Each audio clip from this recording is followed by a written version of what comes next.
అందరికీ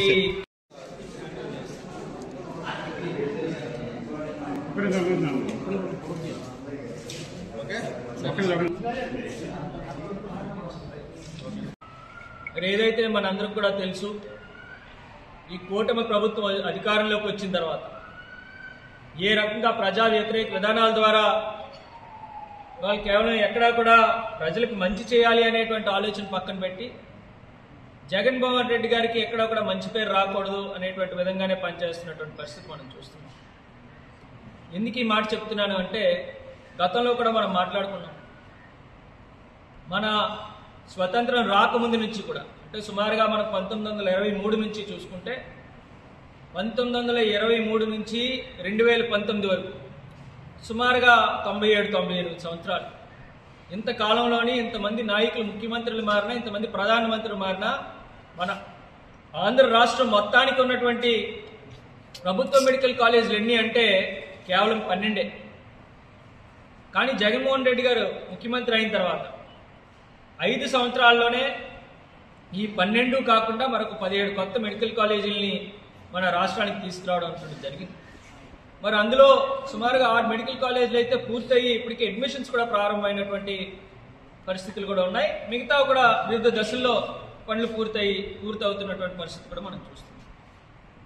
కానీ ఈ కూటమి ప్రభుత్వం వచ్చిన తర్వాత ఈ ప్రభుత్వ మెడికల్ కాలేజీలు ఏవైతే ఉన్నాయో వీటన్నింటినీ కూడా ప్రైవేటీకరణ చేసేటువంటి విధంగా వాళ్ళ అడుగులు ముందుకేయడం అనేటువంటిది చాలా దుర్మార్గమైనటువంటి చర్య. ఎందుకంటే ఇవాళ సుమారుగా కొత్త మెడికల్ కాలేజీలు రావడం వల్ల మన ఆంధ్ర రాష్ట్రంలో 2550 మంది విద్యార్థులకి, పేద విద్యార్థులకు ఉచితంగా వైద్య విద్యను అభ్యసించేటువంటి అవకాశం దక్కుతుంది. అంతేకాకుండా వాళ్ళ ప్రతి మెడికల్ కాలేజీలోని కూడా 500 పడకలతో కూడినటువంటి అన్ని సదుపాయాలతో ఉన్నటువంటి మల్టీ స్పెషాలిటీ హాస్పిటల్స్ కూడా ఉంటాయి. దీనివల్ల ప్రతి ఒక్క పేదవాడికి విద్య, వైద్యం రెండు కూడా అందుబాటులో ఉంచాలి అనేటువంటి ఒక సంకల్పంతో జగన్మోహన్ రెడ్డి గారు తీసుకున్నటువంటి నిర్ణయాన్ని మరి కూటమి ప్రభుత్వం కేవలం వాళ్ళ దళారులకి, వాళ్ళ బినామీల్ని, వాళ్ళందరినీ కూడా వాళ్ళు పెంచి పోషించడానికి ఇవాళ ఈ మెడికల్ కాలేజీలన్నింటినీ కూడా ప్రైవేటీకరణ చేయాలి అని చెప్పి వాళ్ళు తీసుకునేటువంటి నిర్ణయాన్ని వ్యతిరేకిస్తూ మరి ఇప్పటికే వైఎస్ఆర్ కాంగ్రెస్ పార్టీ అధ్యక్షుడు జగన్మోహన్ రెడ్డి గారి ఆదేశాల మేరకు అనేక రకాలుగా మనం వాళ్ళ ప్రజలని వాళ్ళందరినీ కూడా మనం చైతన్యపరిచేటువంటి విధంగా, ఈ ప్రభుత్వం మీద ఒత్తిడి తీసుకొచ్చేటువంటి విధంగా ఈ నిర్ణయాన్ని వ్యతిరేకిస్తూ అనేక కార్యక్రమాలు చేశాం.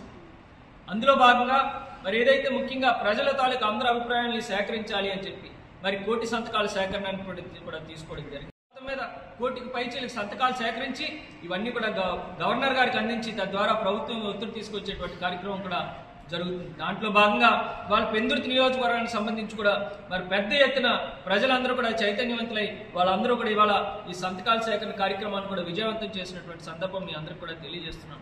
ఇవాళ చూసుకుంటే ఈ నిమిషానికి ఇప్పటికి మనకి 52,150 సంతకాలు మీ ముందున్నటువంటి 52,150 సంతకాలు ఇప్పటికే రావడం జరిగింది.